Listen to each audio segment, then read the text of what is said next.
Everyone. A very warm welcome to all of our listeners from all over the world.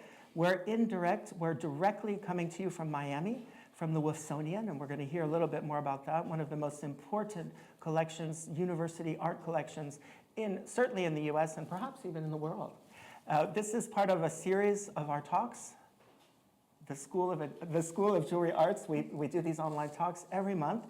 Thank you and welcome all of you back. We'd also like just to remind you that L'École was created in 2012 by our sponsor, Van Cleef & Arpels, and our mission was and still is to spread jewelry culture all over the world and to everyone. So a very warm welcome to my colleagues, Mood, who's a great specialist in Art Deco and a teacher at L'École.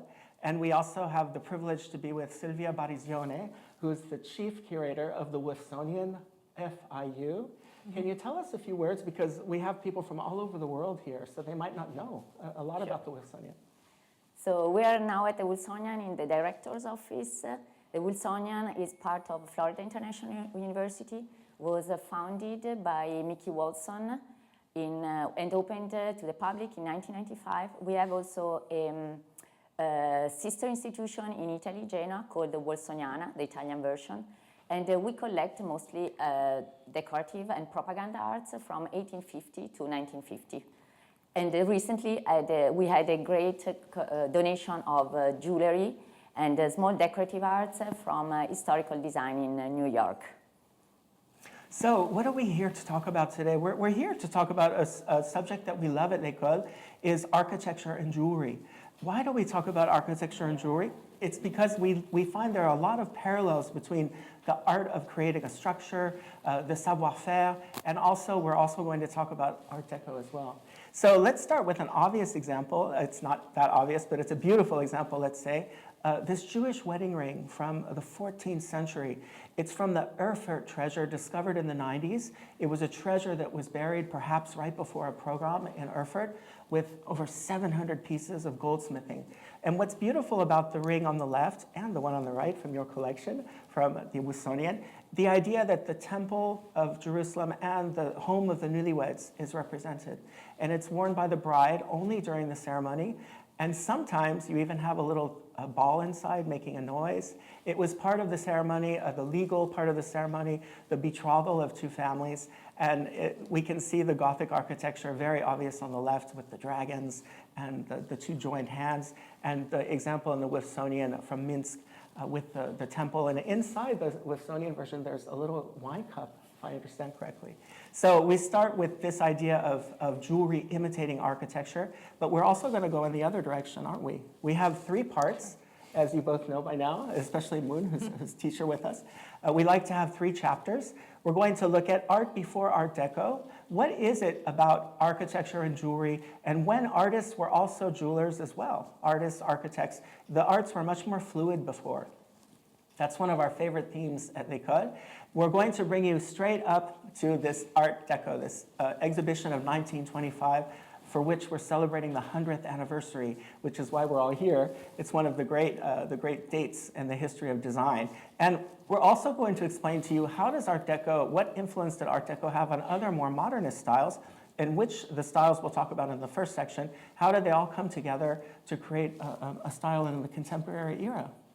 And finally, we're going to do a combination of the two jewels of Miami and New York, drawing parallels between jewelry and architecture in these two incredible cities in which right now we are in Miami.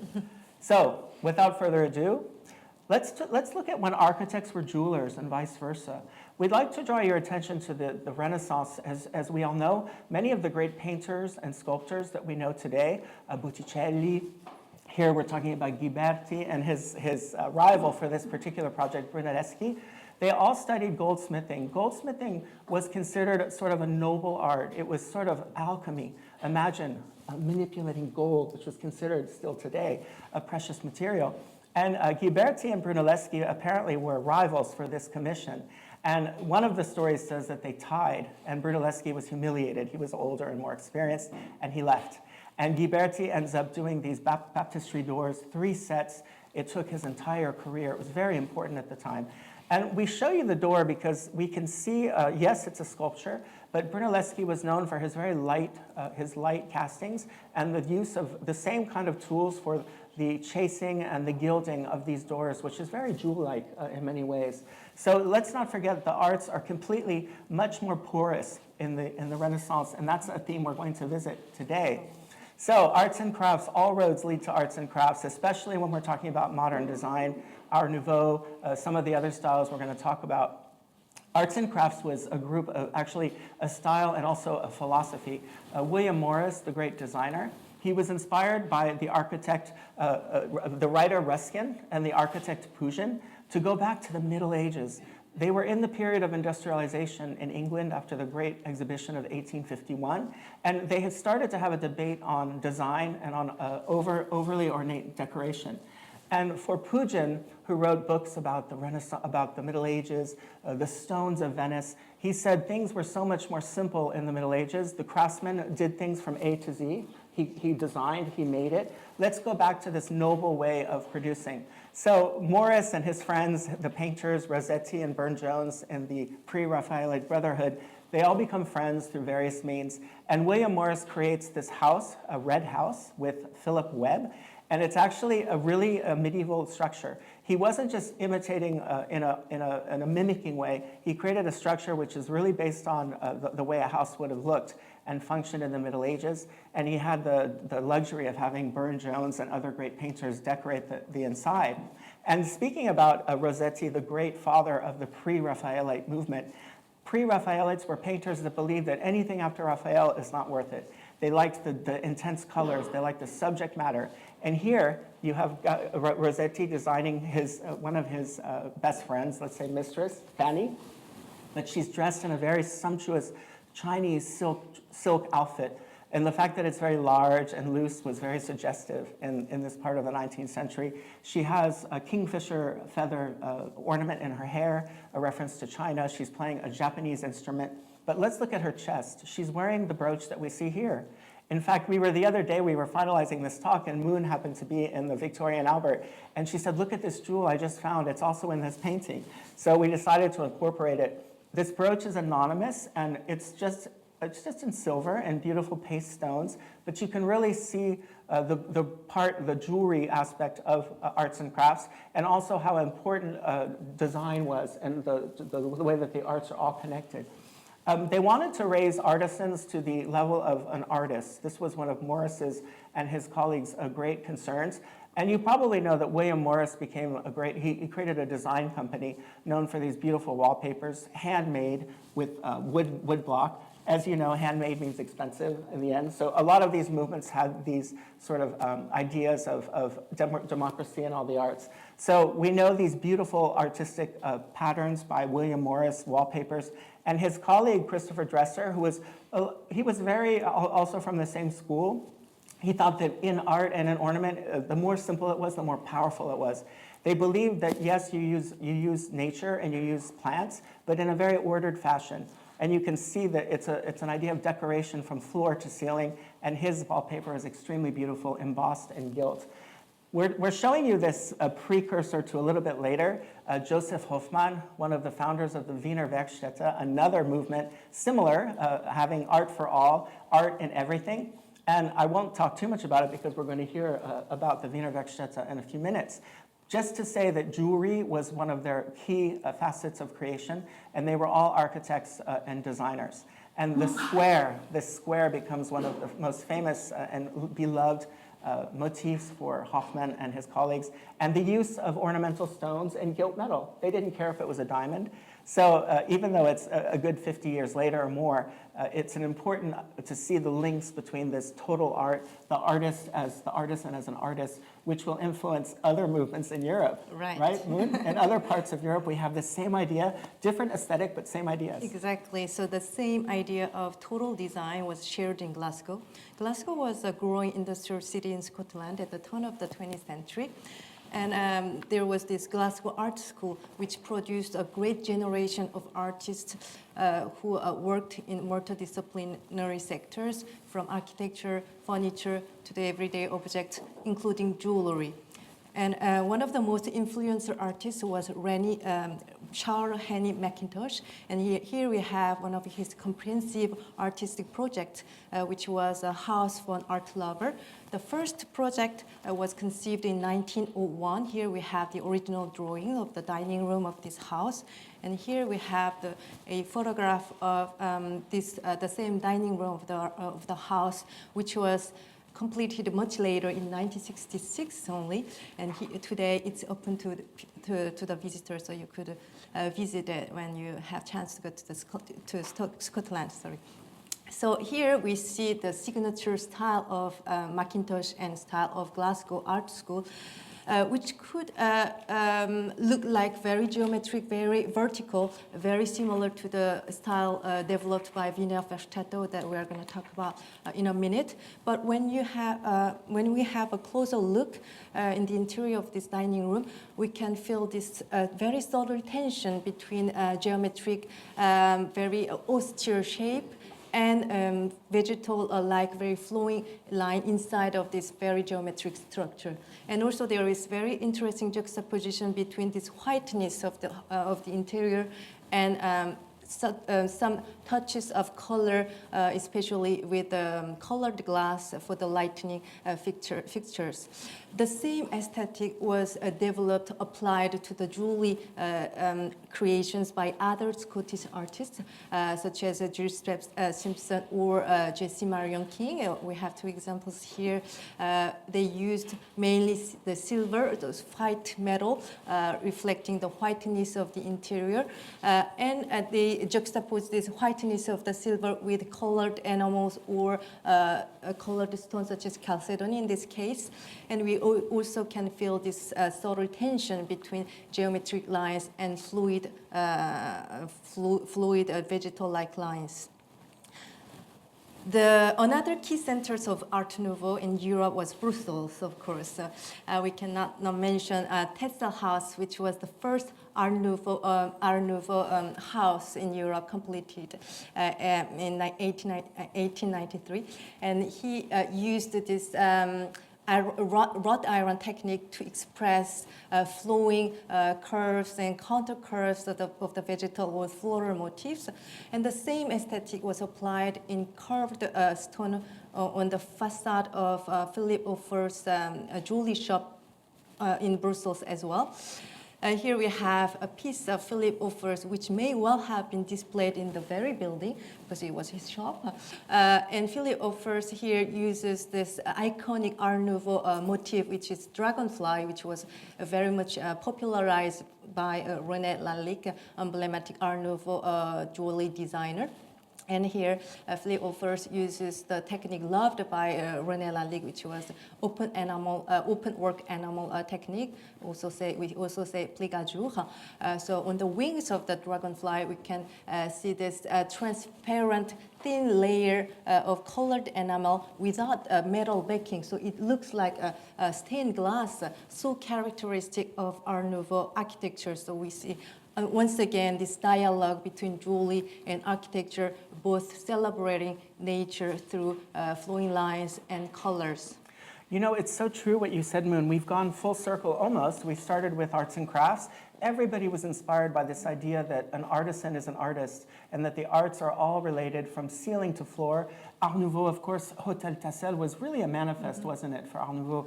In fact, the architect, you all recognize the metro entrances in Paris, Hector Guimard, he was 33, so quite young. He got the commission to create over 100 metro entrances. It was for the exhibition of 1900. Paris was at the center of the universe in terms of the arts. Lalique, all of these great creators, they explode onto the international scene. And the line 1 of the metro was there for this exhibition. So he uses industrial design. That's wrought iron, which is industrially cast in different pieces.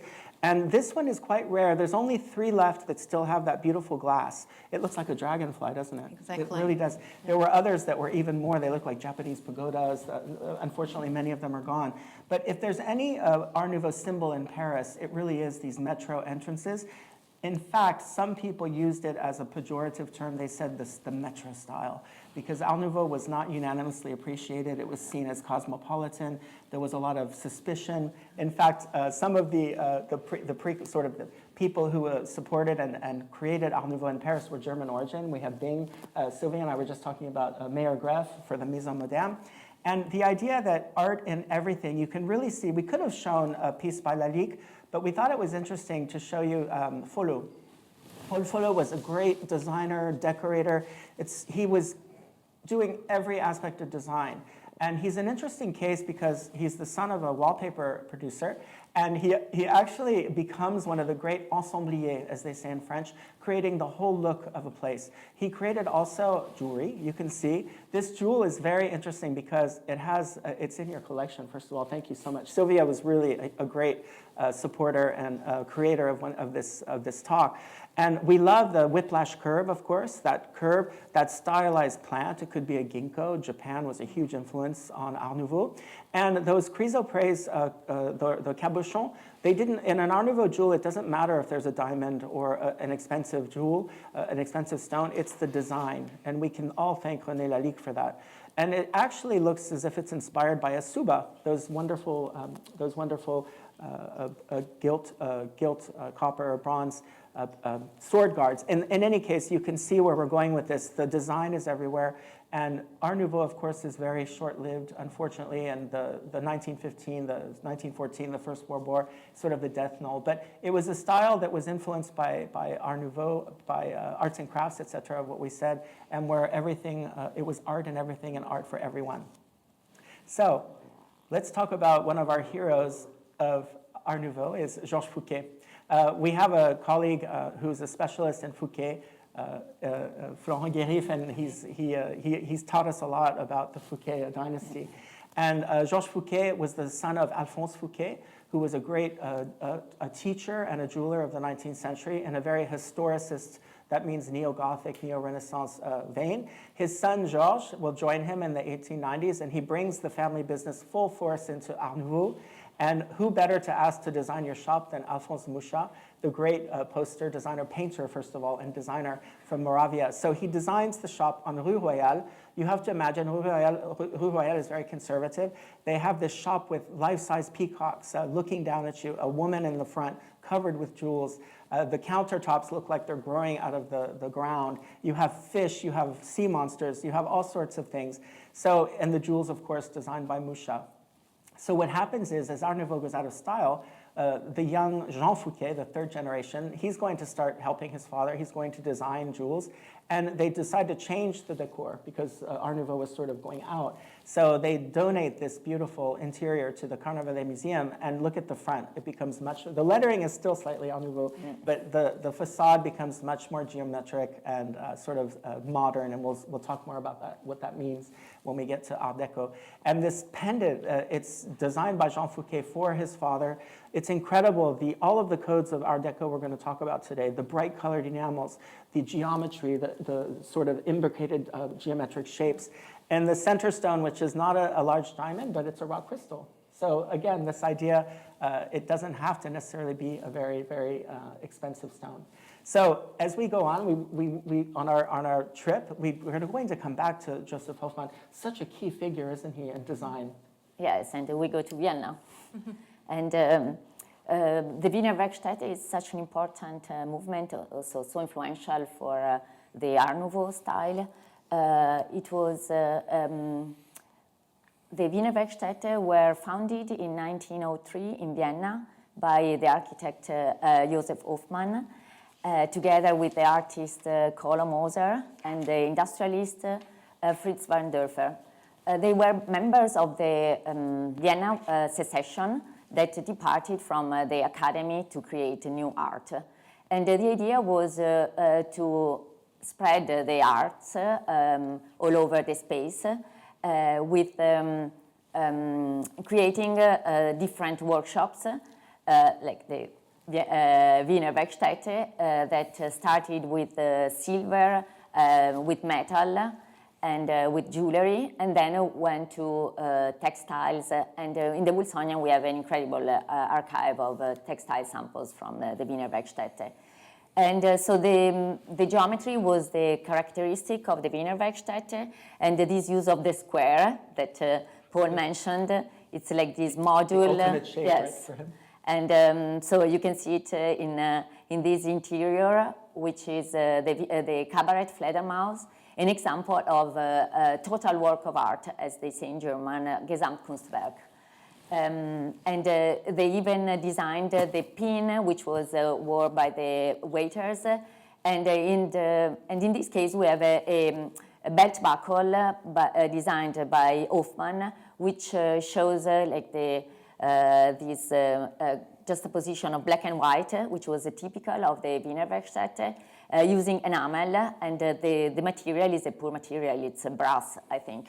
And so this project started in 1903, ended 20 years after, and because also of the Great Depression, and also was very influential, and they even opened a store in New York. But even in New York couldn't last much because New York customers were not ready for a modern production. And in the meantime, in Germany, there was another movement interested in this connection between art and industry. And it's this idea we've talked about. It's art for everyone, but then it becomes expensive and elitist. Right. Art Nouveau was the same, and so was the Wiener Werkstatt. They were beautiful objects. Yeah. Yes, but there's the idea of bringing a good design to the middle classes. But then, yes, they were handmade, so very expensive. Yeah, so this ideal of art for all was never reached until the Bauhaus came after the First World War. Bauhaus was, first of all, an art school founded in 1919 in Weimar, in Germany. And it was founded by Walter Gropius, the architect, functionalist, rationalist architect who immigrated in the US after the Second World War, and who also designed some of the skyscrapers in New York, especially MetLife building. Here we have the second building of Bauhaus, which expresses perfectly the guiding principles of the Bauhaus, which was the union of art and industry, so that we apply the art to every industrial production, so that the artistic object could be accessible to all, using mechanical industrial process. Yes, they weren't against mass production, correct? Yeah, it was a totally different idea. Yeah, and use of industrial materials such as reinforced concrete and the glass, as you could notice on this building in Dessau, completed in 1925. And also the denial of unnecessary ornamentation was really at the center of Bauhaus aesthetic, which used mechanical inspired shape, as you could see here on other examples from the Bauhaus artists. On the left-hand side, we have a poster created for the Bauhaus exhibition in 1923 by Just Schmidt, who was also teacher in graphic art department at the Bauhaus, and he was probably inspired by the abstraction painting. Exactly. Yeah, launched by Piet Mondrian, who was also teacher at the Bauhaus. So here we see this dynamic balance between primary colors and geometric mechanical features. And in the middle we have Marianne Brandt, one of rare female artists of the period, and she was the head of a metalsmith department at the Bauhaus. And here we see her self-portrait. She was also very experimental photographer. So here she put herself in her photography using jewelry creations, very innovative, pioneering jewelry creations with this halo disc for the head ornament, and with very sculptural architectonical this necklace, very thick tube linked with spherical pendant. So she uses her jewelry creations as a part of a composition of her experimental photography. And along with Marianne Brandt, there were other Bauhaus artists who innovated jewelry art using bakelite or galalite. Galalite, to make it simple, it was plastic made of milk protein, so very accessible and very malleable materials, which were used by Bauhaus artists to create very sculptural, innovative jewelry creations. And those avant-garde jewelry, Bauhaus jewelry, inspired contemporary artists such as François Schonlapp here, who used almost exclusively galalite, didn't he? For his jewelry creations here, the necklace inspired clearly Bauhaus style with geometric shape and very bold architectonical motifs. New materials. So finally, at last, we come to our exhibition of 1925. This is really the summum, this is really the manifest of Art Deco all over the world. France had felt that they were losing their edge about joining art and industry. They were very influenced and concerned by the Wiener Werkstätte and other of these types. And they started discussing an exhibition in around 1906. They couldn't agree, the different societies, etc. The First World War breaks out, a few more years go by, and finally in 1925, they have the International Exhibition of Modern Decorative and Industrial Arts. 16 million people, 56 acres, all pavilions all across the Champ de Mars, even on the Seine, Paul Poiret, his 3 peniches. You had beautiful French luxury presented in the French embassy, in the Pavillon de l'Élégance. It was really, had an aim to be social and democratic, but it actually, France did what it does best, which is luxury. And you can see even the lettering of that sign, those huge letters, this sort of, it's a lot different from that Art Nouveau lettering that we saw. And also the idea that you can have this idea of the art for everyone, but also this idea of modernity. That's one of the major themes. And the fact that the word decorative and industrial are in that title. There was one of the French designers, Jourdain, and he had said, we were always like the kids at the kids' table. We were never invited to be at the adults' table. And when they finally were invited, decorative arts were invited to be really with the others. So it's one of the big messages of this exhibition. 21 countries, the US did not go. The Secretary of Commerce, Herbert Hoover, he misunderstood the idea. He said, we don't have modern art in the US, so therefore we don't need to go. They did send a huge delegation, and of course, Art Deco, we're going to talk about how it spreads. And if we look on the right, you can see Lalique, he went from being the sort of genius of jewelry, of Art Nouveau jewelry with glass and enamel. He abandons jewelry around 1912 and starts being obsessed, as he always was, with glass. And he creates this fontaine lumineuse. It's, imagine, 40 feet high, 14 or 15 different levels with molded glass muses. They're the muses of the rivers of France. It was called les sources de France. Water, fountains, electricity, transparency, light, all of these things that are so part of the Art Deco aesthetic. So Lalique does transition from Art Nouveau to Art Deco in a very important way. And in a way, he becomes an architect here because he creates this structure. And the thing about this, you can see everything that's important to modernity. The manifesto or some of the rules of the exhibition, just like in Turin before, they said nothing that looks anything like 1900 will be accepted. No historicist, no neo-Gothic, no neo-Renaissance. So we're really talking about the importance of industry, modernity, and a new aesthetic. And one of the aspects of this exhibition that's so important, especially to we historians of jewelry, is jewelry takes the forefront. The French jewelry industry was extremely important. Exports, let's say costume and high jewelry alike. And the pavilion for the jewelry was mostly under the nave of the Grand Palais. And this gentleman on the left, he was a great architect, Éric Bage. He wins the competition designing 30 some odd display cases, which you see in the middle. It was extremely modern. They were cubes. It's very cubist, glass, light, silver. Everything was silver lame and gilt. There was a beautiful pinkish fabric, if I understand, inside. And 30 of the best jewelers of France were presented out of 300 in the syndicate, in the sort of guild. And of course, Van Cleef & Arpels is there. So are our friends in Cartier, some maisons that are no longer existing, du Zossois, La Cloche. And Bage was very proud of the fact that people would see jewelry in a new light. Now, we say class 24, it sounds like a technical thing, but it was very important because these different disciplines were divided into what they called classes. And this is the first time jewelry was put with fashion, with perfume, with ladies' accoutrement, everything. They were no longer just with the silversmiths and goldsmiths who were right nearby. So jewelry was really seen as part of a women's fashion of couture. So very important, and the Maison Van Cleef & Arpels actually won a prize for a beautiful bracelet with interlaced roses, which some of you probably know very well. And Bage just so happened to also be a jewelry designer. He designed for our friend Georges Fouquet.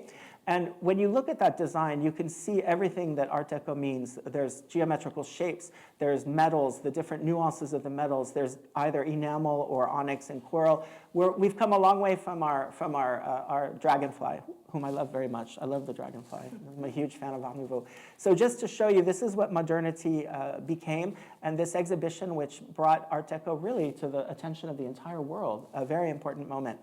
So I talked about luxury, the French embassy, Ruhlmann furniture, luxury, 18th century sort of techniques. But there were some people who were a little disappointed in the luxury, right? They wanted something more, let's say. Exactly. So alongside this luxurious conception of art, there emerged a more rational and industrial and democratic approach led by a group of artists who gathered together under the association named UAM, Union of des Artistes Modernes, Union of Modern Artists.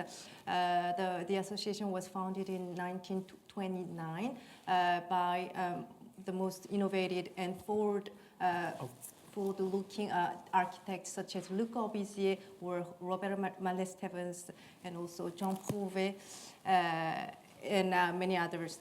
And here we have the logo of UAM, created by Pierre Legrand, one of its members, and he was very multifaceted artist, working not only for the furniture, but also he made book bindings and even car designs he did. Here he made this. He was very influenced by Africa as well, wasn't he? Yes, yeah, all these very African, African style chairs. And here he made this very beautiful UAM logo, which expresses perfectly the aesthetic developed by the group, streamlined, clean lines, very bold typography, and minimal use of colors, and also the denial of any unnecessary ornamentation, just like Bauhaus did. Actually, there was a close dialogue between Bauhaus and the UAM movement. And one of the rare female members of the group, Charlotte Perriand, here proposed a new version of jewelry with this ball-bearing necklace. So here she radically transformed the pearls, the precious pearls, into chrome-plated steel spheres inspired by a ball bearing, so industrial component used in the machine at the period. It's a very radical proposal toward the jewelry, and she wore this necklace quite often to show her approach to the art, a more democratic, more industrial approach to the art.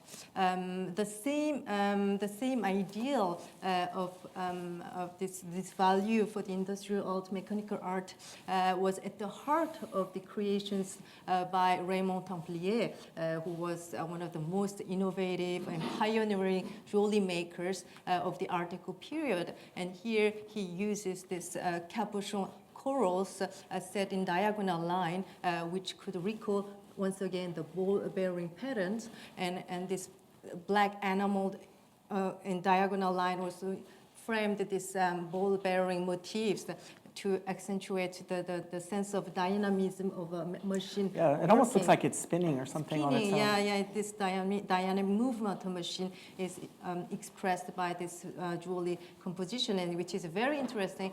The brilliant cut diamond is a bit intentionally set behind this composition. So once again, this idea of the compositions and the idea that wants to express a jewel was more important than the preciousness of the material used in the creation. And here Let's we go have swimming. Yes, and here we have another composition, which is between architecture and jewelry. with the three masterpieces of Art Deco architecture. The first one, Robert Mallet Stevens, was a founding member of UAM, and the Villa Cavois, which is in northern of France. The second is Michel Pollack, Villepin in Brussels, and Michel Pollack was a Swiss architect. And the third one is Piero Portaluppi, Villa Necchi Campiglio in Milan. It's the Italian version of Art Deco, which is usually named Novecento, because it's also looks at a classical tradition, classical heritage of Italian architecture. And in this villa, a famous film, I Am Love, by Luca Guadagnino, has been shot a few years ago. And looking at Gerard Sandeau's pendant, again, we can see this idea of symmetry, which is one of the motifs of Art Deco, and geometry. So in the background, it could be a stylized architectural element, and in the foreground, this labradorite that can be compared to the swimming pool of these mansions. And you have more information about Gerard Sandoz, we love him yes. too. We love Templier as well. Sandoz was interesting. He was a third-generation jeweler as well. And they say he loved speed, women, and gambling. But he was a very talented designer. And he does leave jewelry design to do cinema for a few years. But he comes back to his first love later on. But he was really part of this modernist movement with the very sharp geometry. And as you said, it implies maybe even a skyscraper or a swimming pool. So we're slowly making our way across the world. If we look at this idea of Art Deco crossing the globe, the entire globe, this idea of symmetry, the verticality, the law of threes, all these things we'll talk about, especially when we're almost in Miami. On the left, we wanted to show you this very historical Cathay Theater. Gonda was a very interesting figure of Art Deco. He was from Austria-Hungary. He was a prisoner of war in Russia, and he lived, like a lot of people, very difficult moments. And for him, he was a devout modernist. We called it the style moderne. And one of the things we forgot to mention earlier is this expression Art Deco comes from we art historians, because the title of that exhibition is kind of long-winded. So you have Bevis Hillier, a British man who wrote a book about Art Deco, and Yvonne Brunhammer, who organized the retrospective of modern styles in the 60s, and they shortened it to Art Deco. So in any case, this gentleman who had seen the world in a different way, he was convinced that cinema was one of the great conduits of the exchange of styles, and he was involved during the development of Shanghai, the French part of Shanghai, and with the Sassoons, etc. So he designed this Cathay Theater with all of these sort of structure that we recognize if we go all the way across the world to Miami. It's very similar, isn't it? Yes, and Miami, we start with this example because it looks so good next to the brooch. It's the Breakwater Hotel, designed by an architect who was an emigre from Europe. He was born in Croatia and went to the university in Vienna, then immigrated to the United States, went to Colombia, and arrived in Miami in the early 30s, when Miami started to develop as a middle-class ski resort. And in the 1930s, he designed several hotels. This is the Breakwater in Ocean Drive, and like this idea of verticality, typical of Art Deco, the ribbon windows and the eyebrows, which were used above the eyebrows because they kept the sun out of the rooms.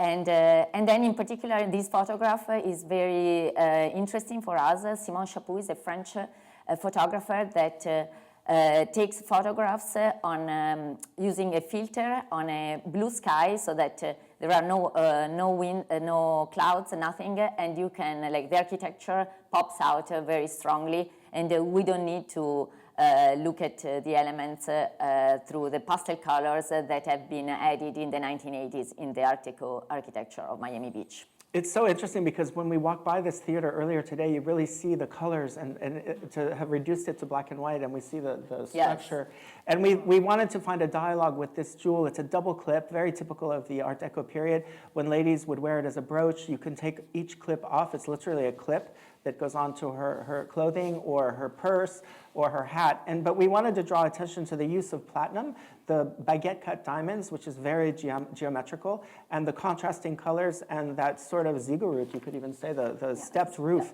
So we're stretching it a little bit just to show that Art Deco transposes very well into both styles, into both media, the architecture and the jewelry. So some more theaters. These are both very epic theaters in Miami. Weingarten, right? He was the one of the great investors in the Miami theaters. He built many theaters in Miami, and this style that you just mentioned so well, the colors, the pastel colors, and sometimes they call it tropical deco. Yeah, tropical deco. And the use of materials. The theater on the left was actually they were both functioning theaters. The theater on the left became actually the headquarters for the New World Symphony. I love this story. And on the right, you can see the materials. They're a little different than what we see on skyscrapers in New York, correct? Yes, the material, poor materials. It's stucco, it's concrete, like local materials, and oolite, which is the local stone. And you can see also the experimentation with new materials. In the previous image, there were glass blocks, which are very typical of the architecture here in Miami Beach.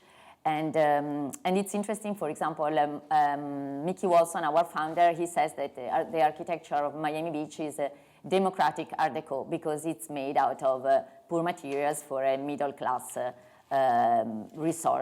sea resort in Florida. It's a very telling. We just had a little fun with this slide, choosing a precious object. The Maison Van Cleef & Arpels has been creating precious objects. One of the earliest we know of is the Varuna. It's from 1906. It's the yacht of a client represented in miniature. And this is a very special order. It was actually, we have a series of designs in the archives of the Maison.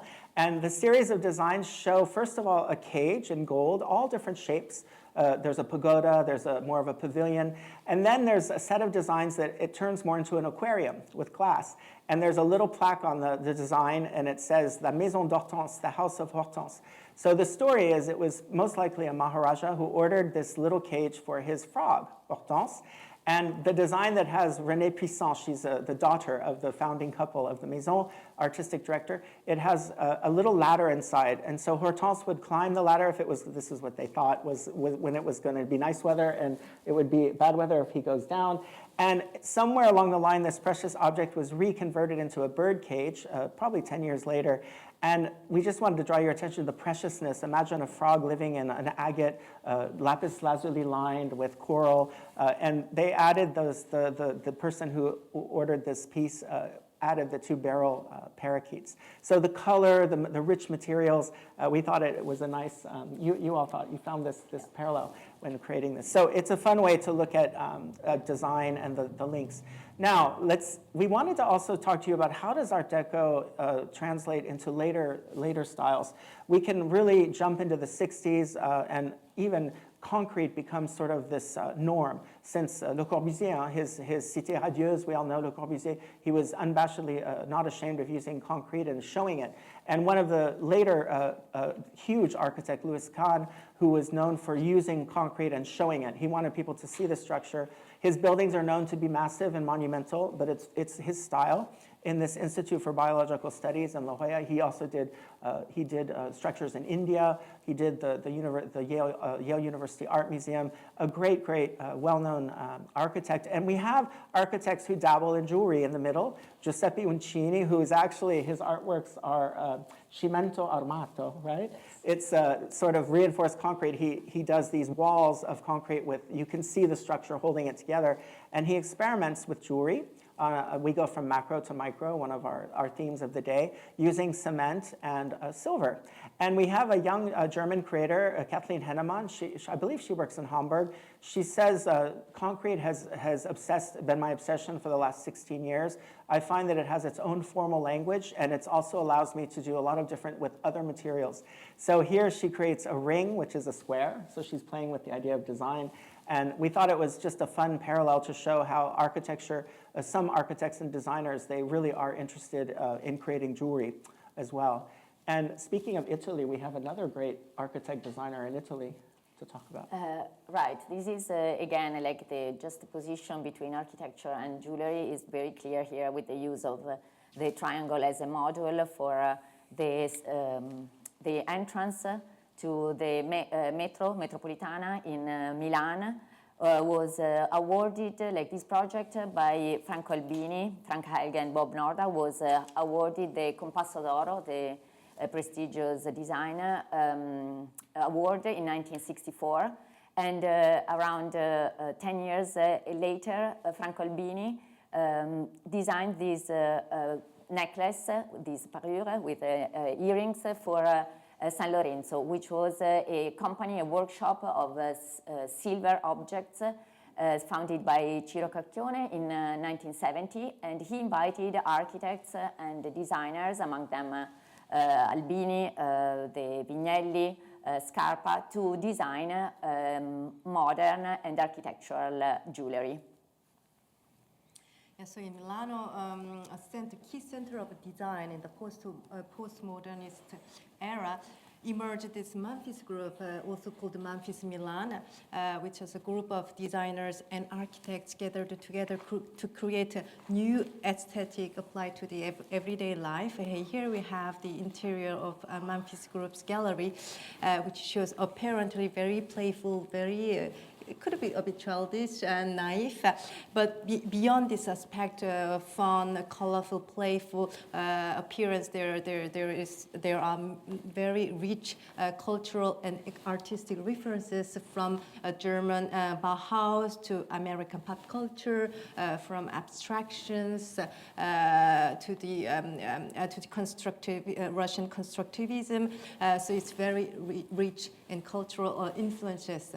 And the same unconventional, playful aesthetic was applied to the jewelry by the Memphis Group artists, such as Ettore Sozzas, who was the founder of this group. He made also a lot of ceramics and glasses, etc. And here he created a new concept of jewelry as a design object, not only just wearable ornament, but wearable art object. Here he uses different materials such as lapis lazuli for the half disc and cylinder in coral, and the little cube is in white onyx. And all these geometric shapes were set against this yellow metal crafted in a very sculptural and architectonical way. So it was not very comfortable to wear, but it was a manifesto to express the new aesthetic of the postmodern period. It's like wearable art. Yeah, we're heading towards artist art, jewelry, yeah. aren't we? Sorry. So should we go back to New York and Miami? Yes, and the key element, key channels of Art Deco in its diffusing in the world, especially in America, was this ocean liners launched by Compagnie Generale Transatlantique. Here we see the poster of the company by Collin. We see this very streamlined bow of the ship, which inspired so many architects in the world. And here in the middle of the slide, we have the dining room of the first class of the ocean liner SS Normandy. Normandy was the fastest and largest ship launched by Transatlantic Company, and in 1935. And here in the dining room, we can feel the luxurious atmosphere of the ship, with the wall sculpted in gilt plaster by de la Mare, and all the lighting fixtures were created by René Lalique. and the dinner service in porcelain and crystals were created by Jean Luce.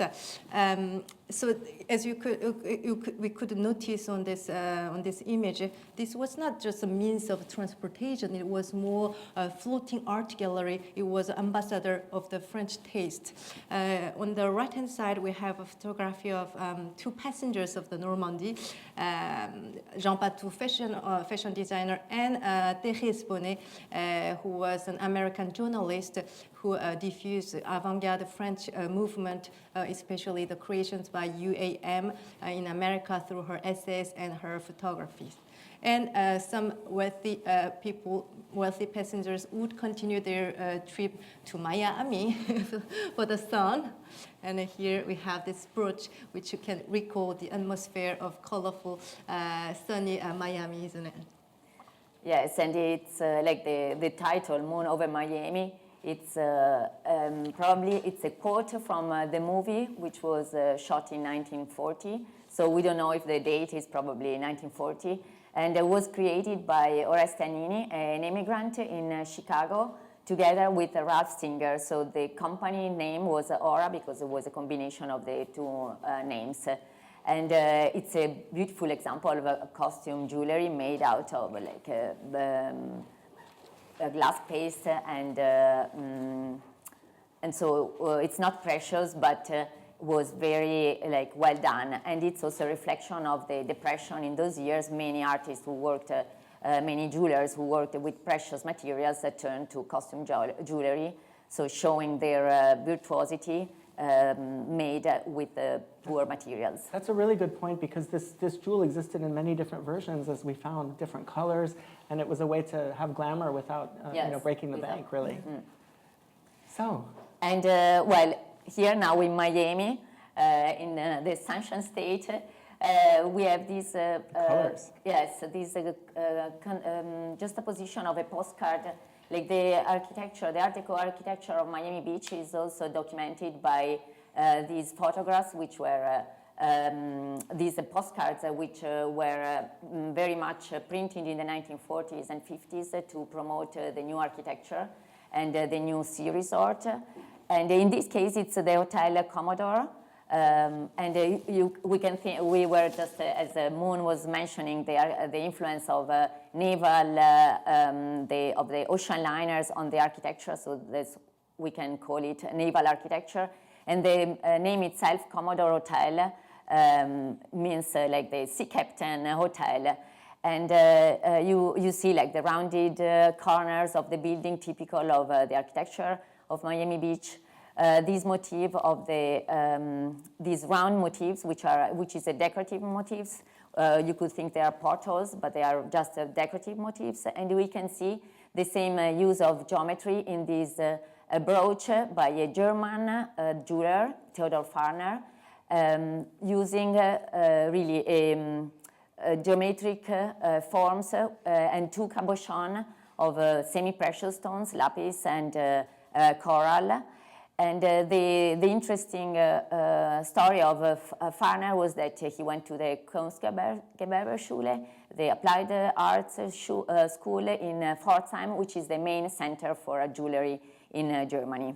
And a great museum, the Schmuck Museum. We urge you all to go on a field trip to see the Schmuck Museum. It's an incredible testament.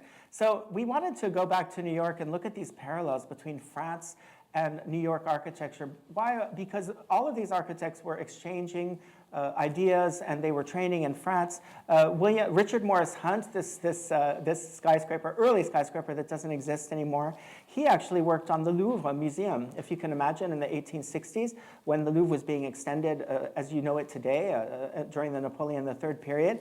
And he also is responsible for, when he came back, he was responsible for the facade of the Metropolitan Museum in New York. So this idea of Beaux-Arts, as we call it, it was a school of architecture that they all, and the arts that they all attended in France. And one of my favorite buildings in New York architecture is this radiator building with this the black bricks representing the coal and the sort of gold-fired stonework to make it look like flames coming out, the neo-Gothic idea.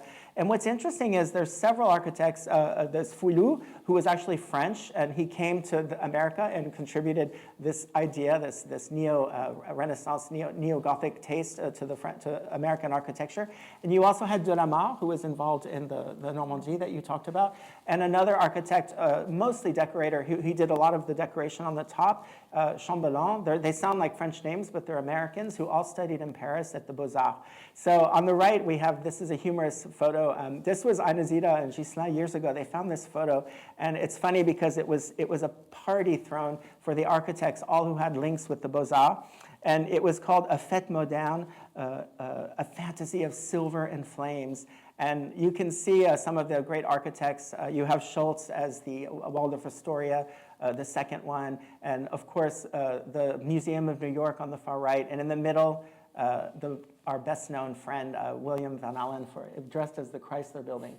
And I found a colorized version of a film, and his costume was completely, it looks like the elevator doors with the Neo-Egyptian marquetry. It's red, it's silver. So again, this idea that they were recognizing, and in the middle of the Depression, so they were really trying to create hope for this fete that they created to celebrate this link between America and France. And here we are in Miami. The entrance on the right side, it's the entrance to the Wolfsonian. Inside, there is this fountain, which was originally the motif above the marquee of the Norris Theater in Norristown, Pennsylvania. So the theater was demolished in the 1980s, and Mickey Wolfson saved it and became part of our collection, and now it's embedded in our building. And you have the motif of the palm trees and the frozen fountain, which is one of the leitmotifs of Art Deco. And it's looking at the architecture of Miami Beach, in the Congress Hotel, you can see the same element, these stylized natural forms, and this idea of floating water. And you can see in the center in this beautiful advertisement. What's so interesting is last night when we came into the Wolfsonian, this piece on the right is the photo does not do it justice. It's actually monumental, and there's water flowing out of it. Right. And it's extremely moving to us because I had seen it on the slide. And just to say that this ad from the 1927, clearly a design by René Simlacaze, the great partner of René Pisson. He loved to design the silhouette of the lady as well. And you can see the Art Deco aesthetic, her short hair. There's room for beautiful earrings, a sautoir, as we say, a long necklace, which is transformable. And you have this motif at the bottom that, for me, is a combination of a skyscraper and fountains. So sort of reverse two of the themes that we talked about. And of course, this is a very luxurious piece with diamonds, platinum, and emeralds. So high jewelry, which is being inspired. Now, we can't help ourselves but to come back to Raymond Templier, and obviously this building in the center is the Freedom Tower, right? It was inspired by the Giralda in Seville. It's a landmark here in Miami. It became the symbol of freedom. It was originally a newspaper, if I got it correctly, right? And it became sort of, Silvia explained to us yesterday, it sort of became the consulate for Cubans fleeing the revolution, and it became the symbol of their new life in Miami. And to this day, you can see it's like you say, neo-Mediterranean or it's Spanish. It's from the 14th, inspired by a building that's from the 13th, 14th century. And this same company was involved, Fuller Company was involved with the Flatiron. So the triangular shape, it's a sort of iconic piece in New York. We thought it was a nice way to bring the two cities together. And Raymond Templier, once again, our hero.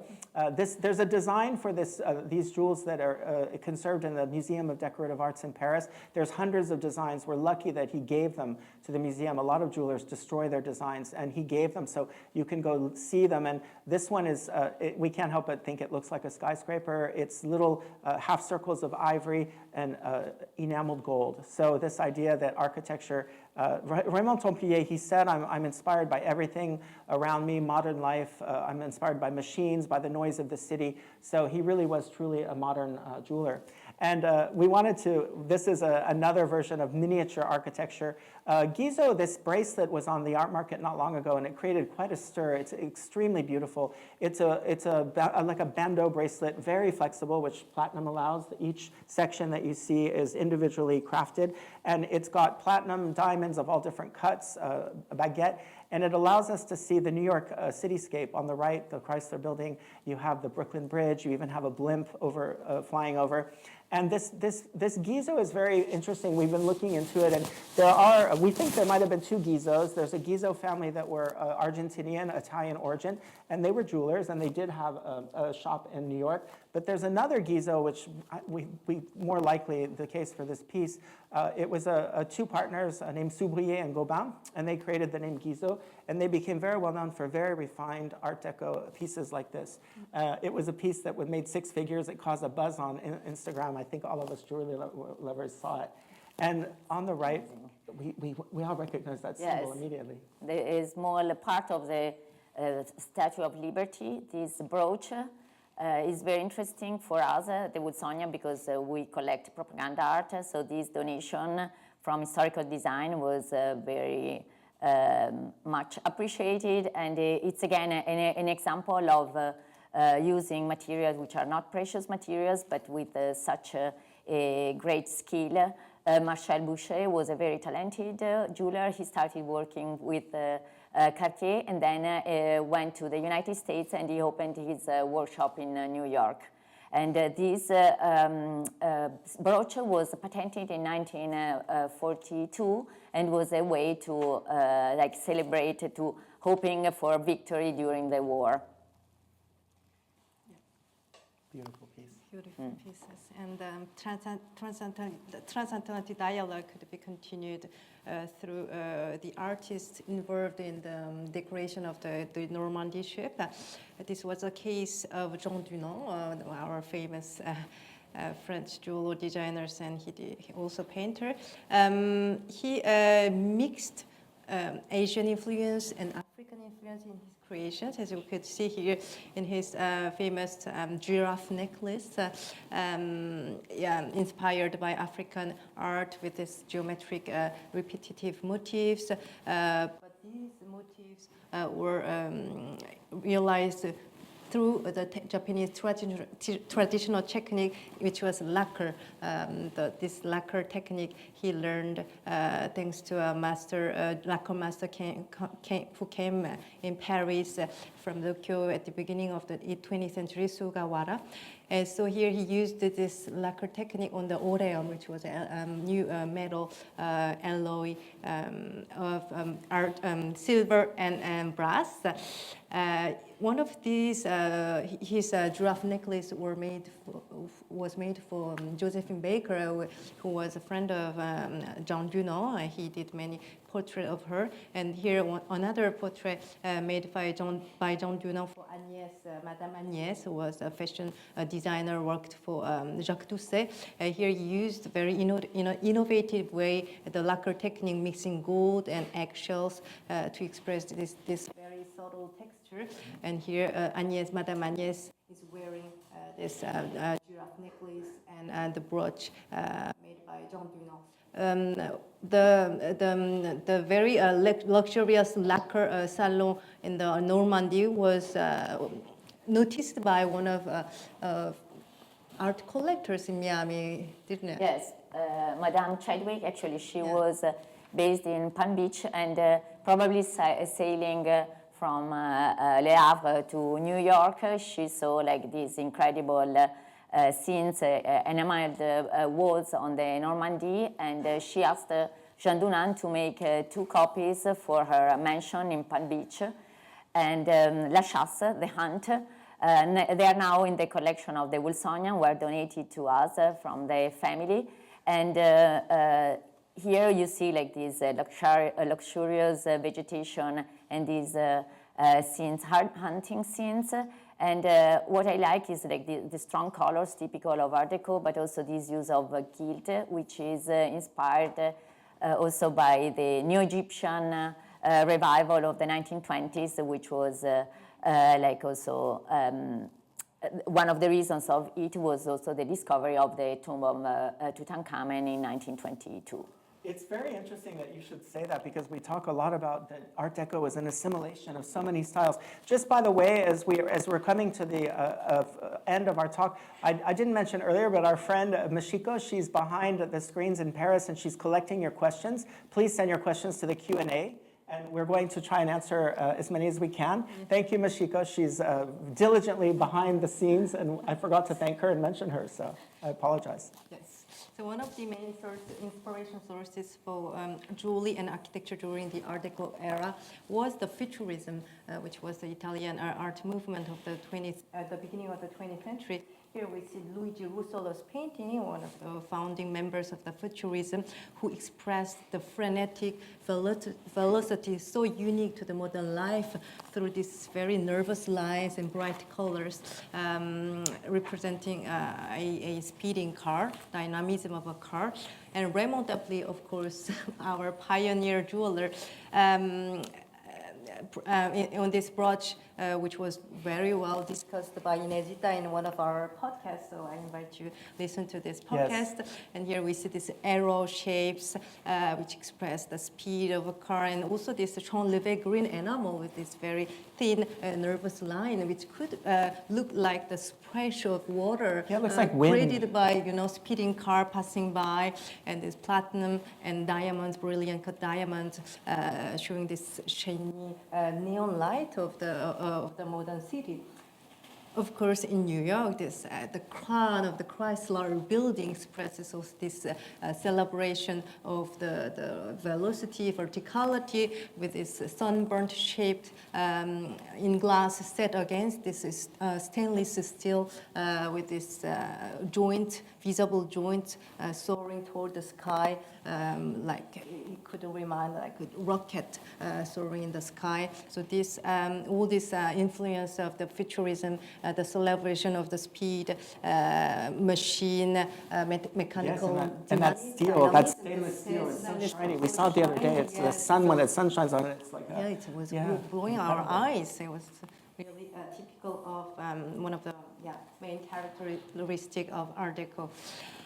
So here again in Miami with this Imperial Hotel, it was very interesting to see this vanity case of Van Cleef Arpels with this architecture, because we have the same aesthetic on this on the architecture and the jewelry, because the building, as you could see, with this tripartite facade, geometric shape. But inside this geometric structure, we have this decorative panel filled with vegetal floral-like curved lines in stucco. And on the vanity case by Van Cleef Arpels, we have this same aesthetic line, because we have this three rectangular shape implicated in each other, and we have these small panels of filled with this stylized vegetal lines in diamonds and onyx. So it's very interesting to see this the same principle on those pieces of art. And the blue background is not lapis lazuli; it's enamel, which is incredibly trompe-l'oeil enamel technique on this vanity case, which was a really key element of elegant women of the Art Deco era to carry lipsticks and cigarettes inside. So Miami, black and white. So in this picture, we have two examples of jewelry that have typical elements of Art Deco. The first one, Karl Karst, again a German four-time jeweler. These cufflinks, they have the element of the triangles, this angularity, which was another element of Art Deco, and make us think of also the speed expressed by Futurism. And on the other side, this pendant by Vivian Nilsson, a Scandinavian designer, silversmith. Here the motif is the typical stepped the stepped motif, which comes from the Mayan temples, like all the different references in this global style, which was Art Deco. And the use of black and white. This is the stone is it quartz? Rock crystal. Yeah, rock crystal again. No, yeah, okay. It's a form of quartz. The same. Okay, rock crystal. Colorless quartz. And And then it's like the story of this painting is very interesting. It's signed, as all the pieces, by Nielsen, and was made for the New York World's Fair in 1939, and exhibited in the Scandinavian Pavilion, which was the celebration of simple and geometric shapes. And in the center, the Century Hotel, with this vertical motif at the center that reminds me of the earrings by Templier. Yes, the movement of it is Yes. incredible. We actually, we can't help ourselves but do this parallel, which we've done previously, but with a new twist. We have, of course, the Empire State Building, which dethrones the Chrysler Building after only 11 months, Yes. 1,400 feet high, the highest skyscraper at the time for 40 years until the World Trade Center.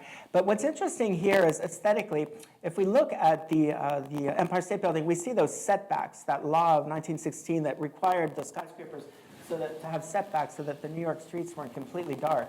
And it's interesting and telling that on the left you see Brigitte Heim, the great silent film star, German film star, over 30 films, with Marcel Herbier, the avant-garde French movie director, and Templier, again, all roads lead to Templier. He created these skyscraper earrings, but before the Empire State Building. It's very interesting that he had this vision, and it looks so similar with the setbacks, etc.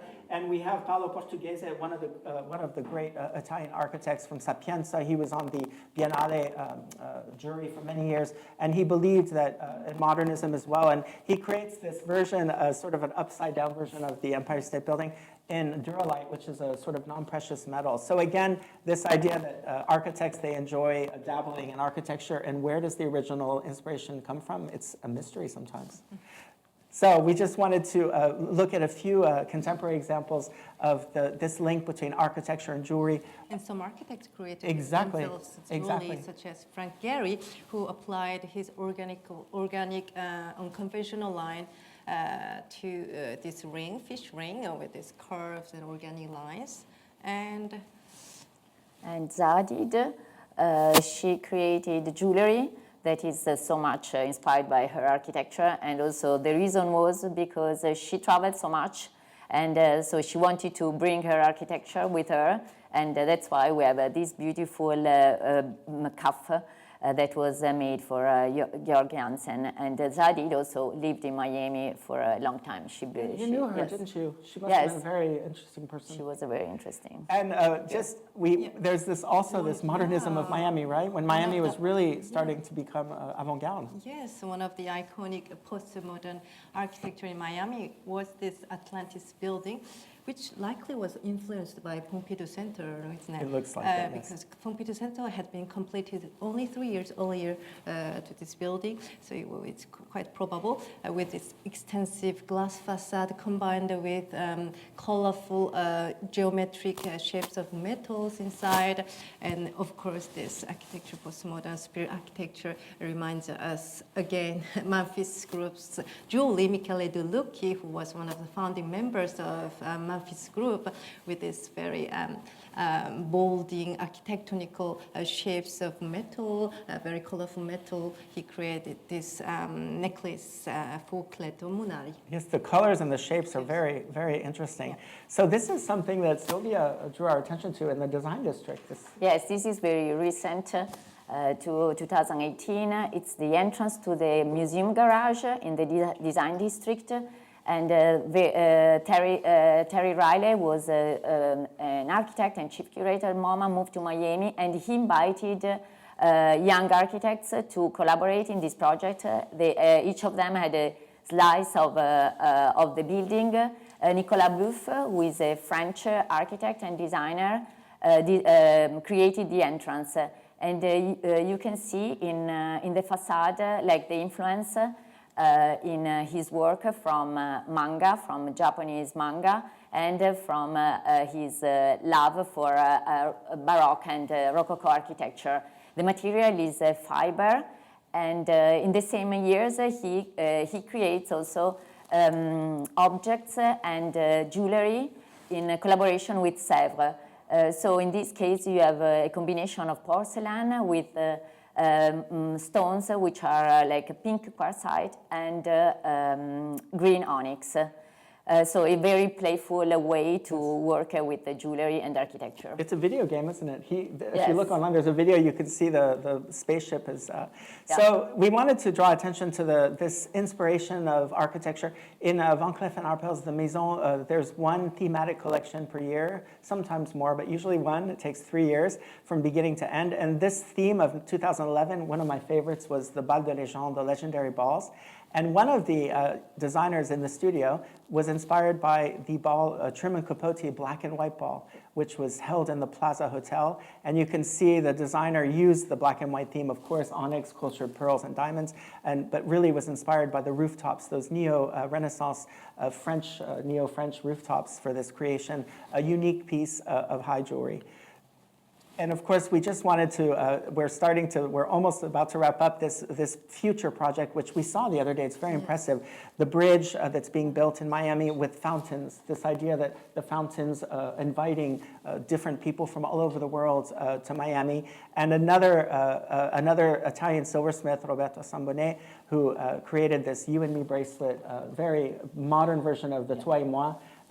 Silver, and we thought the arches were very, it was kind of a dialogue, really, between a future Miami icon, because it's not finished yet. And we thought that this quote was really a way to really draw to a close. And Moon, I love the way you read the quote. It's very elegant. So this quote by Le Corbusier in 1923 functions totally when we change the word architecture in jewelry, so we can say jewelry is the clever, correct, and magnificent play of volumes assembled under the light. And you have this photo of our avant-garde friends with Charles Perriand, Le Corbusier, and Jean Fouquet. So we wanted to pay homage, of course, to these great avant-garde people, and also thank you so much, the Wolfsonian, for having us here. It's a great honor with this final work. Well, thank you to you. And so this is one of our masterpieces, a huge painting, which is in a way the portfolio of the architectural firm Schultz & Weaver, who built like the main grand hotels in Florida and the grand hotels in New York. You can see in the foreground along the coast, the grand hotels in Florida, the Breakers in Palm Beach, the Biltmore in Coral Gables, the Ronnie Plaza, which was in Miami Beach and was demolished, and behind, like in a style which is the Mediterranean style typical of Florida, and behind the Art Deco ornament of the Waldorf Astoria in the center, like all the works that they've done in New York.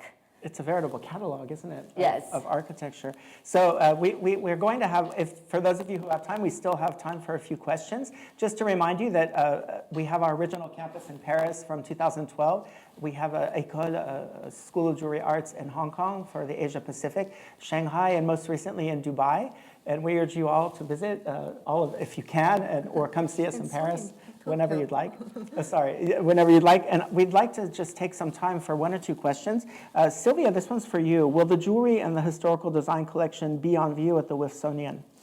Yes, we're planning an exhibition in 2027. And so you are all invited to come in the fall, and which will be celebrated then in December 2027 during our Basel. This one is really, Moon is our specialist in materials. And why were precious materials less present? Is it due to the context of the time? It could be linked with the ideal pursued by the UAM or Bauhaus, who promoted this this art accessible to all, the democratic conception of the art. And also because we put more importance to the composition, to the artistic expression of the composition that can convey a jewelry rather than the luxurious aspect that could be linked to the luxurious materials. Yeah, that's a really good point, especially when we talk about the avant-garde. Because there was, of course, luxurious jewelry, as we saw, diamonds and platinum, but those jewelers like Templier, Sandoz, they really favored, and Fouquet as well, they favored sort of more sober pieces. So we have actually a question. What innovative materials did Georges Fouquet introduce in his creations? Did he help redefine the notion of luxury? I would say yes. He used innovative materials. He used enamel. He used stones, colored stones that were not necessarily precious at the time. He loved aquamarine. And also, when Georges Fouquet was actually doing Art Nouveau, he also introduced enamel. He was inspired by Lalique, like they all were. So, and he made that transition. Georges Fouquet is he really made that transition from Art Nouveau to Art Deco, not only with the help of his son Jean, but also he worked with very talented designers, Louis Ferté, and Desrosiers during the Art Nouveau period. So it was a great period of collaborations, and I think the influences were felt in many different places. Do we have time for one more? Yes? How many of Hector Guimard's original designs for the metro stations remain and where? That's a good question. I know there were 154 at the height, and many were destroyed, but there were some reproductions as well. I remember reading somewhere around 80. The glass ones are much more rare. There's only 3 that we know of, the one that we showed you at Abbesse. But it's a very good question and probably worth looking more into. Yeah. So I think it's time to say goodbye from Miami. We're so privileged to have been here. Thank you, Moon, and thank you, Silvia, for having us in this incredible institution. And thank you, Michiko, and all of those people, Chloe behind the scenes who you don't see, and our technical team who have been helping us greatly this morning. Thank you. And we'll see you next time. Just to mention that in the Teian Museum in Japan right now, there's an incredible Art Deco exhibition of patrimony of the Maison Van Cleef & Arpels. Yeah, there will be also talks. Exactly. There'll be talks, and Moon will be involved, and Yeah, others. with Patricia. So thank you. Goodbye, everyone from Miami, and see you soon. See you soon.